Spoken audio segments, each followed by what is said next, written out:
ఈ అస్థిరమైన జీవితానికి సుస్థిరమైనటువంటి పాలసముద్రంతో బంధం ఏర్పరచాలంటే తాపత్రయాలు వదులుకోవాలి. అప్పుడు శుద్ధమనంబున సంగినట్టి మనశ్శుద్ధి, చిత్తశుద్ధి అంటారు దీన్ని. చిత్తశుద్ధి అంటే చిత్తంలో ఏ ఆలోచనలు లేకపోవడం, మళ్ళీ మంచి ఆలోచనలు ఉండడం కాదండి. మంచి ఆలోచనలు ఉంటే సత్వగుణం, ఏ ఆలోచనలు లేకపోతే గుణాతీత స్థితి. గుణానేతానతీచత్రీన్ దేహి దేహ సముద్భవాన్ జన్మ మృత్యు జరా దుఃఖేర్ విముక్తో అంటాడు భగవద్గీత 14వ అధ్యాయంలో. సత్వగుణానికి కూడా అతీతంగా వెళ్ళిపోవాలి.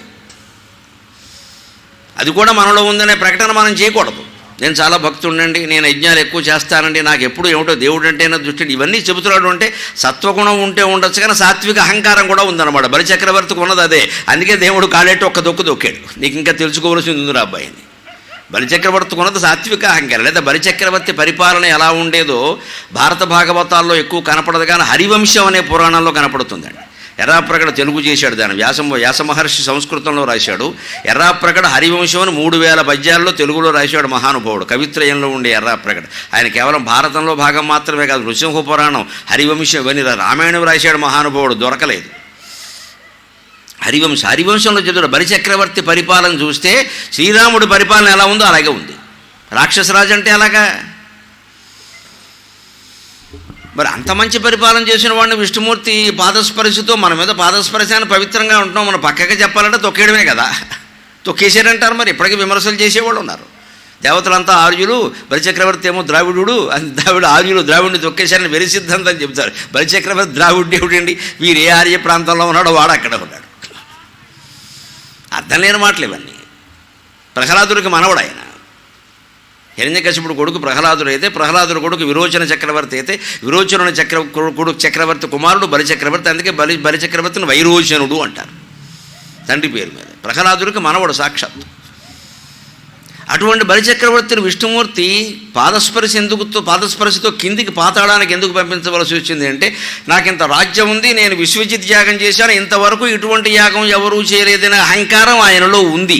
సత్వగుణం ఉండాలి, కానీ సాత్విక అహంకారం పనికిరాదు. మళ్ళీ నేను యజ్ఞాలు చేశాను, యాగాలు చేశాను, గుళ్ళు కట్టించాను, ఈ ఊళ్ళో అన్నీ నేనే చేశాను, అయినా నాకు తగిన గుర్తింపు లేదని అంటున్నాము అంటే మనం ఇవన్నీ దానికోసం చేసామన్నమాట. దేవుడి కోసం చేయలేదు, నేను ఆత్మ కోసం చేయలేదు, ప్రచారం కోసం చేశాం.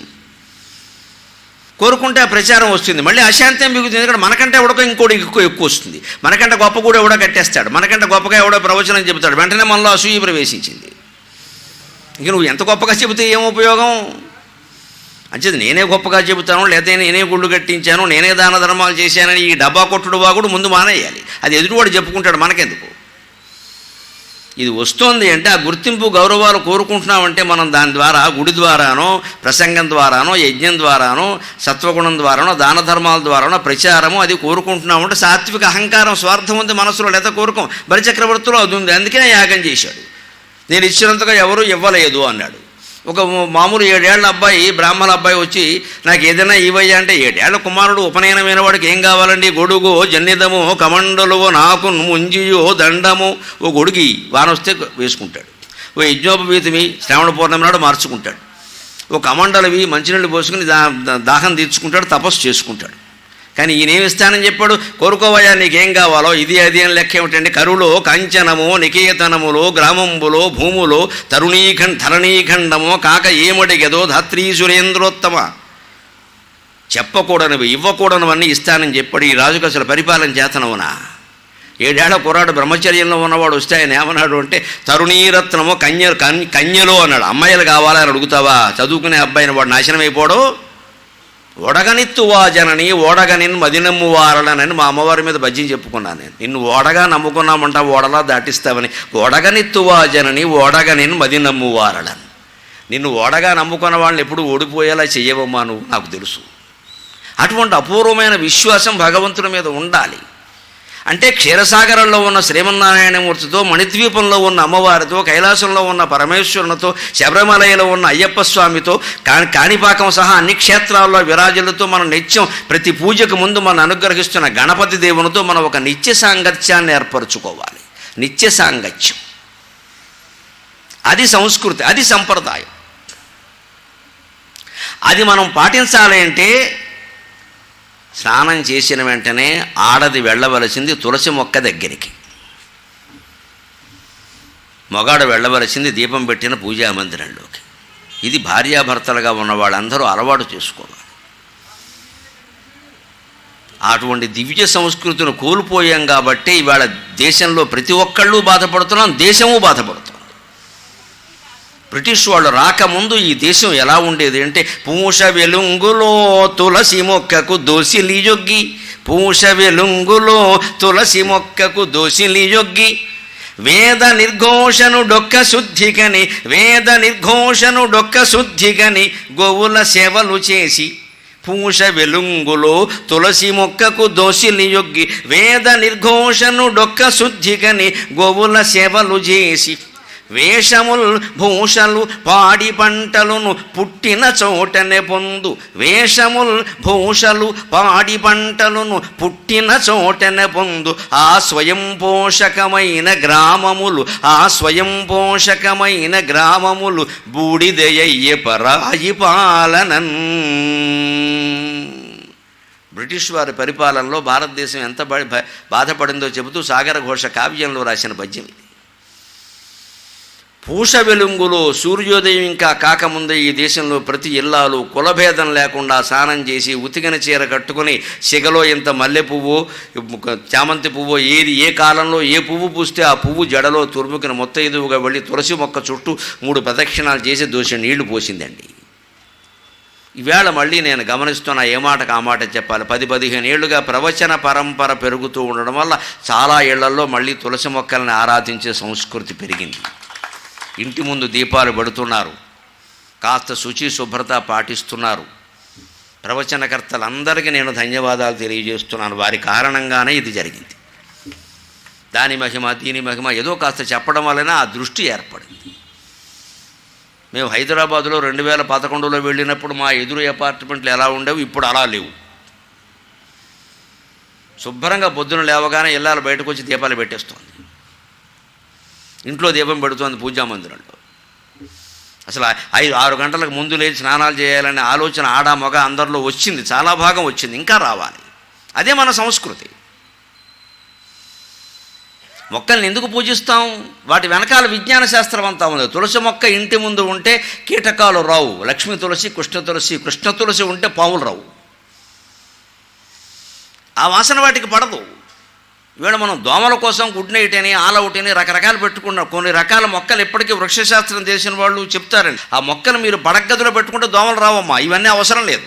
ఆల్అవుట్ పెట్టామంటే అర్థం ఏంటంటే దోమల ఆల్అవుట్ కాదు, మీరే ఆల్అవుట్, దోమలే ఉంటాయి. ఈ మొక్కలు 2 మొక్కలు బెడ్రూమ్లో పెట్టామనుకోండి, దోమలకి కీటకాలు హరించే మొక్కలండి అవి. ఆ వాసన వాటికి పడదు, వెళ్ళిపోతాయి. మనకి అవి వెళ్ళిపోవడం కావాలి, చచ్చిపోవడం కాదు కదా. వెళ్ళిపోతే చాలు, మనకెందుకు, మనం కొట్టకుండా ఉంటే చాలు. ఇక్కడ ఆల్అవుట్ పెట్టడం, అక్కడ గుడ్ నైట్ పెట్టడం, సాయంత్రం అయ్యేసరికి పెద్ద వీరాభిమన్యుడిలాగా ఓ బ్యాట్ ఒకటి వేసుకు బయలుదేరడం, 200 పెట్టుకొని టిక్కు టిక్కు టిక్కు ఎన్ని కొట్టినా వస్తాయి. ఇక్కడ నేను ఎత్తిమి కొట్టుకో గొడవ వదిలిపోతుంది. ఇది పనిగట్టుకుని చేసే హింస అండి, ఇది పాపం అండి. ఇది మనం పనిగట్టుకు చేస్తున్నాం. అవి కూడా సృష్టిలో ఉన్నాయి, పరిపాలించేవాళ్ళు వాటి గురించి కూడా పట్టించుకోవాలి. పురాణాల్లో చెప్పారు, పాలకుడు అంటే మనుషులకు మాత్రమే కాదు, పశువులకు కూడా, కీటకాలకు కూడా, సమస్త జీవరాశికి పాలకుడే. జీవరాశికి అంతా అన్యాయం చేసి మనుషులకు మేలు చేస్తే వాడు దుష్పాలకుడు అవుతాడు కానీ సత్పాలకుడు కాదు. సమస్త జీవరాశికి. అభిజ్ఞాన శాకుంతల నాటకంలో కాళిదాసు చెబుతాడు అద్భుతమైన మాట. అక్కడ శకుంతలను ఆయన సమీపించినప్పుడు దుష్యంతుడు ప్రవేశపెట్టడానికి మంచి సందర్భం కావాలి కదా. ఈ శకుంతల ముఖం పద్మల్లా ఉంటుందిగా, అమ్మాయి అందమైన అమ్మాయి కదా. మరి అందున క్షత్రియుడు విశ్వామిత్రుడికి పుట్టింది, మేనక అప్సరసకి పుట్టింది, అందంగా ఎందుకు ఉండదు? అందుకని అందంగా ఉంది ఈవిడ. ఆ అందమైన ముఖం పద్మల్లా ఉందిట. ఆ పద్మం మీదకి తుమ్మెదలు మాటిమాటికి వాళ్తున్నాడు. అందుకని ఇలా కొట్టి రక్షమాం రక్షమాం రక్షమాం ఉంటుంది. వెంటనే రక్షించేవాడు రాజే కదా అని దుష్యంతుడు ప్రవేశిస్తాడు. అది కాళిదాసు గొప్పతనం, ఊహ. రక్షించేవాడు రాజే కదా, అందుకని వచ్చి తుమ్మెద నుంచే రక్షించేది. అదో సందర్భం. అంటే కీటకాల బారి నుంచి ప్రజల బారి నుంచి కీటకాలను కూడా రాజు రక్షించాలండి. కీటక నాశనం జరుగుతుంటే రాజుకి నష్టం జరుగుతుంది. ఆయన రాజ్యంలో అవి కూడా ఉన్నాయి. మన ఇంట్లో మనమే ఉండవమ్మా, దోమలు ఉంటాయి. వాటి నువ్వు కొట్టకుండా చూసుకో, కానీ మొత్తం లేకుండా చేస్తానంటావేంటి? దోమలకేం ప్రత్యేకమైన ఆవాసాలు లేవు కదా. మరి మన దోమలు ఎక్కడి నుంచి వచ్చాయి? మన మురికి కాలువలో వచ్చాయి. మురికి కాలువలో మన వల్ల వచ్చాయి, దోమల వల్ల రాలేదే. డ్రైనేజ్ కాలువ మన వల్ల వచ్చిందా, దోమల వల్ల వచ్చిందా? మన వల్ల మురికి కాలువలు వచ్చాయి, మురికి కాలువలో దోమలు వచ్చాయి. లేకపోతే అవి పుట్టనే పుట్టవు, కుట్టనే కుట్టవు. మనం చంపేస్తే అలాగ భారతీయ సంస్కృతి దానికి అంగీకరించదు. దానికోసం ఏం చేయాలి? నివారణోపాయం చేసుకో. అవి ఇంట్లోకి రాకుండా చూసుకో. ముఖ్యంగా పడుకునే గదిలోకి రాకపోతే చాలు. పగలంత బాధే ఉండదు వాటితోటి. పగలు ఈగల బాధ, రాత్రి దోమల బాధ అంట. అందుకని పగలు ఈగల బాధ, రాత్రి బాధ. పగలు ఈగల బాధట, రాత్రి దోమల బాధట, ఒక్కో రాత్రి దొంగల బాధట. ఈ 3 బాధలు ఎప్పుడప్పుడు ఉంటాయి. కానీ ఎప్పుడు ఉండే బాధ ఏమిటంటే భార్యకి భర్త బాధ, భర్తకి భార్య బాధ. ఇవి ఎల్లకాలాల్లో ఉంటాయి, రాత్రి పగలు కూడా ఉంటాయన్నారు. మశక మత్కుణ రాత్రౌ మక్షిక భిక్షుక దివారాత్రౌ ప్రభాధేతే ధూర్తా భార్య పిపీలిక అన్నాడు శాస్త్రంలో. పనికిమాలిన భార్య కానీ పనికిమాలిన భర్త కానీ ఒకళ్ళనొకళ్ళు బాధ పెట్టుకుంటూ ఆక్షేపించుకుంటూ ఉంటారు. వాళ్ళకి పగలు లేదు, రాత్రి లేదు. పడుకునే వరకు తిట్టుకోవడమే పని, లేచాక మళ్ళీ తిట్టుకోవడమే పని. ఇదంతా పిల్లల ముందే జరుగుతుంది, లైవ్లో ప్రత్యక్ష ప్రసారం అన్ని కేంద్రాల్లోనూ. ఇంక పిల్లలు అలాగే తయారవుతారు. తల్లిదండ్రులు తిట్టుకుంటూ నిద్రలేస్తే పిల్లలు కొట్టుకుంటూ లేస్తారు. ద్రోణాచార్యుడు రజోగుణం పెంచేసుకుని బాగాను వదిలేయవలసిన 2 వ్యవహారాన్ని వదిలేయకుండా ద్రౌపదుణ్ణి, ఆయన రాజ్యాన్ని, ఆయన సైన్యాన్ని సమస్తం నాశనం చేయాలని చూశాడు. అందుకే ఆయనకి ఎటువంటి కొడుకు పుట్టాడు? అశ్వత్థామ పుట్టాడు. బ్రాహ్మణ కులంలో అటువంటి వాడు పుట్టాడు, అసలు సాధ్యం కాదు. పుట్టాడు. ఆయన రజోగుణంతో పుడితే ఈయన తమో గుణంతో పుట్టాడు. అర్ధరాత్రి పాండవుల శిబిరం మీద దాడి చేసి యుద్ధం చేయకుండా నిద్రపోతున్న వాళ్ళని 3000 మందిని చంపేశాడు, ఊచకోత కోశాడు. ఒక బ్రాహ్మణుడు చేసే పని ఇది. ఆ కులంలో ఇటువంటి లక్షణం ఉంటుందా? అసలు సత్వగుణం కదా బ్రాహ్మణ కులం అంటే. అందులో ఆ రోజుల్లో ద్వాపర యుగంలో ద్రోణాచార్యుడికి పుట్టాడు. ఏమి తక్కువ? ద్రోణాచార్యుడు అంటే భరద్వాజ మహర్షి మానవుడు ఎలా అవడం ఏమిటండి? ఎందుకు అవుతాడు? ద్రోణాచార్యుడు లోపం అది. ఈయన రజోగుణం పెంచుకున్నాడు, సత్వగుణం పెంచుకోవలసింది పోయి. పిల్లాడు ఏం చేశాడు? తమో గుణం. నాన్నగారు మీకంటే 2 ఆకులు ఎక్కువ చదివాను అన్నాడు. అంటే తల్లిదండ్రులు సరిగ్గా ఉంటేనే కదా పిల్లలు సరిగ్గా ఉండేది. మనం సరిగ్గా ఉన్నా వాళ్ళు ఉంటామని ఖచ్చితంగా చెప్పలేము. మనమే సరిగ్గా ఉండకపోతే ఇక వాళ్ళ నుంచి ఏం ఆశిస్తామండి? అంచేది అక్కడే ఉందంత. అంచేది లేవగానే ఈ సంస్కృతి, తులసి మొక్క, దానికి పూజ చేయడం, అక్కడ ఏదో కాస్త నీళ్లు పోయడం, ఓ దండం పెట్టడం, ఇది కనపడాలి ఖచ్చితంగా. వేద నిర్ఘోషనుడొక్క శుద్ధిగని. వేదం చదవాలి, విన్నైనా వినాలి. బ్రాహ్మణోత్తములైన వాళ్ళు ఈ ప్రాంతంలో ఎక్కువ ఉన్నారని విన్నా, నమస్కారం పెట్టి కోరుతున్న వేదాన్ని వదలకండి. వేద నిర్ఘోషం ఈ ఇంట్లో వినపడాలి. ఇప్పుడు కుటుంబంలో ఒక్కడికైనా వేదం నేర్పాలి. నాకు చెప్పే అర్హత లేదు, కానీ చెప్పవలసిన వాడిని కాబట్టి చెబుతున్నా. వేదం వదిలేయడం వల్లే బ్రాహ్మణ కుటుంబాలు దెబ్బతింటున్నాయి. వేదం వదిలేసాం, వేరే వృత్తులన్నీ చేపట్టాం, అవి మనకి చేత కావు. ఇది వదిలేసాం, ఉన్నది వదిలించుకున్నాం, లేనిది మనకు పట్టలేదు, దరిద్రం అనుభవిస్తున్నాం. ఇంకేవో సాఫ్ట్వేర్ అండి, హార్డ్వేర్ అండి, అనవసరమైన వ్యవహారాలు ఇవన్నీ. ఈవేళ వాళ్ళెవరు వేద పండితుల కంటే సుఖంగా లేరు. వేద పండితుడు కాళ్ళకు డబ్బులెట్టి, కాళ్ళకి దండం పెట్టి డబ్బులు ఇస్తారు. సాఫ్ట్వేర్ వాడికి కవర్లో పెట్టిస్తారు, లేకపోతే బ్యాంకులో వేస్తారు. ఎప్పుడు వేస్తారో తెలియదు, చచ్చిపోతున్నారు. ఇప్పుడు ఈ వర్క్ ఫ్రమ్ వచ్చి ఇంట్లోనే తద్దినాలు పెట్టుకోవడం వచ్చిన తర్వాత రాత్రి పగలు దూరితే రాత్రి వరకు బయటికి రావట్లేదు మనిషి. ఇదా ఇంత అవసరమా? 12 గంటలు, 13 గంటలు, 14 గంటలు. పోనీ దీనికి ఏమైనా పెద్ద నెలకు 1 లక్ష ప్యాకేజీ ఉందంటే లేదు. 30,000, 25,000, 40,000 తీసుకుని చాకరీ చేయించుకుంటున్నారు ఇక్కడ. ఇది మళ్ళీ వీడు 1,00,000, 2 లక్షలకు వచ్చే సమయం వస్తుంది కదండి, అప్పుడు తీసేస్తారు జీతాలు ఇవ్వలేక. బాగా చేస్తేనేమో ప్యాకేజీ పంచాలి కాబట్టి తీసేస్తారు, బాగా చేయకపోతే చేయలేదు కాబట్టి తీసేస్తారు. అదే వేదము శాస్త్రం నేర్చుకుని దాని మీద ఆధారపడి వచ్చిన దాంతోనే బతకగలిగితే ఎవడూ మన తీసేవాళ్ళు లేడండి. వేదమాత కాపాడి తీరుతుంది. ఎప్పుడూ వేద పండితులకు బుకింగులు మన భాషలో చెప్పాలంటే ఉంటూనే ఉంటాయి. అందులో 10-15 ఏళ్ల కారణంగా మనకి ఎక్కువయ్యే ఉగాది వస్తే ఎవడు దొరకడు అసలు. పంచాంగం చెప్పే వాళ్ళకి, జ్యోతిష్ శాస్త్రం చెప్పే వాళ్ళకి, వేదం చదువుకున్న వాళ్ళకి ఏం లోటు లేదండి. పౌరోహిత్యానికి కూడానండి. ఏదో కరోనా వల్ల ఇబ్బందులు వచ్చాయి కానీ మళ్ళీ ఉంటాయి, చేసుకోవచ్చు, పెద్ద ప్రమాదం లేదు. ప్రతి ఇంట్లోనూ శుభకార్యాలు అశుభాలు, శుభానికి అశుభానికి రెండింటికి. అయితే యజ్ఞోపవీతం ఇటు లేకపోతే అటు, లెక్కేముంది, కుడి ఎడమ 2 మనమే. తిరుగులేని వృత్తి అండి. కానీ ఈవేళ ఒక వ్యామోహం, ఇంగ్లీష్ వ్యామోహం ఆవరించడం వల్ల బ్రాహ్మణుల కుటుంబాల్లో కూడా మేము సాఫ్ట్వేర్ అయితే పిల్లనిస్తాం, నెలకు 25,000 జీతమైనా సరే, 50,000 జీతం ఉన్నా సరే పురోహితుడికి, అర్చకుడికి పిల్లనిచ్చేవాళ్ళు లేరు. ఈవేళ చాలా యాతన పడుతున్నారు వాళ్ళు. ఉన్నవాళ్ళు పిల్లనివ్వరు, వేరే వాళ్ళని చేసుకుంటే వంకమర వాడు బతకాలా చావాలా?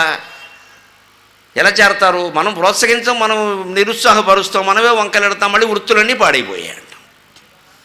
అంచేత వేద నిర్ఘోష ఏ ఇంటి అరుగు మీద వినపడుతుందో ఆ ప్రాంతం అంతా కనీసం శాస్త్రం లెక్కల్లో చెప్పాలంటే 10-15 మైళ్ళ వరకు ఏ వ్యాధులు ఉండవండి. వేదం వినపడితే ఆ స్వరం కారణంగా 10-15 మైళ్ళ చుట్టుపక్కల ఏ వ్యాధులు ఉండవండి. శారీరక మానసిక వ్యాధులన్నీ నశిస్తాయి. వేదపారాయణ అంత మహిమాన్వితమైంది.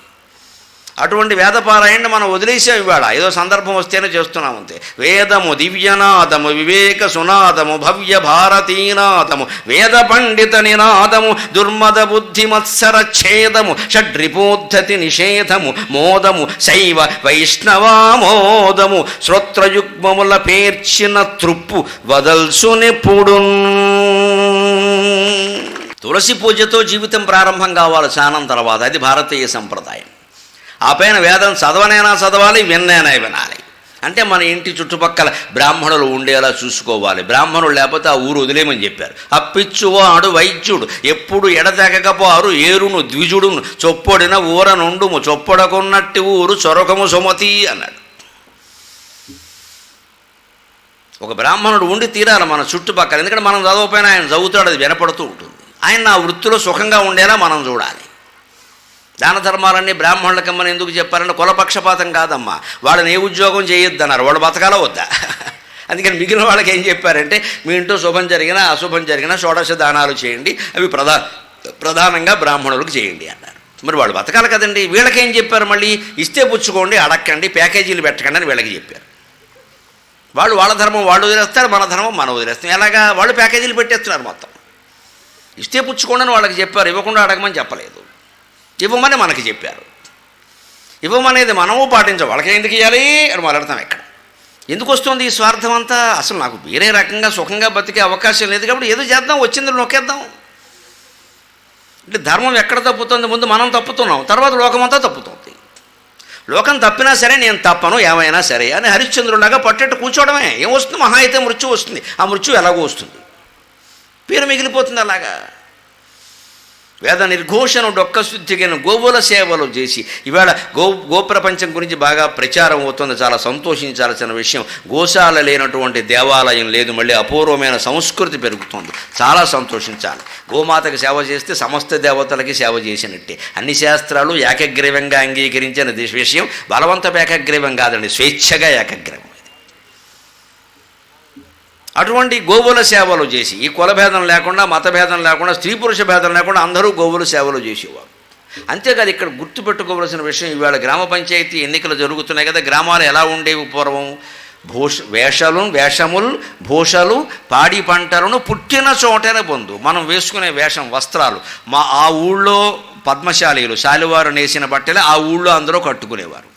వాళ్ళకి బయటికి వెళ్ళి అమ్మాల్సిన అవసరం లేదు. బయట ఊళ్ళో వాళ్ళు ఎవరు వేరే బట్టలు కొనరు. ఆ ఊళ్ళోనే శాలివారు పద్మశాలీలు వారు నేస్తారు, వారి ఇంటికి వెళ్ళి కొనుక్కుంటారు. లేదా బట్టల మూట వారు సైకిల్ ఇవి పట్టుకొస్తారు.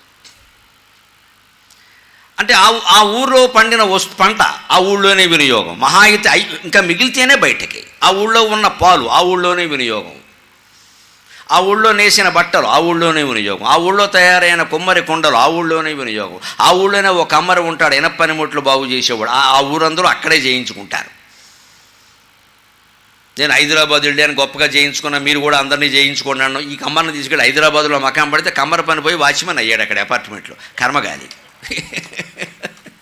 కమ్మర పని పోయి వాచ్మెన్ వాడు. చాకళ్ళ పరిస్థితి ఏదేనండి అంటే తలుచుకుంటే బాధ వస్తుంది. హైదరాబాద్లో వాచ్మెన్లు అందరూ చాకళ్ళే. మీకు ఈ పని ఏమిటి అని అడిగాను నేను.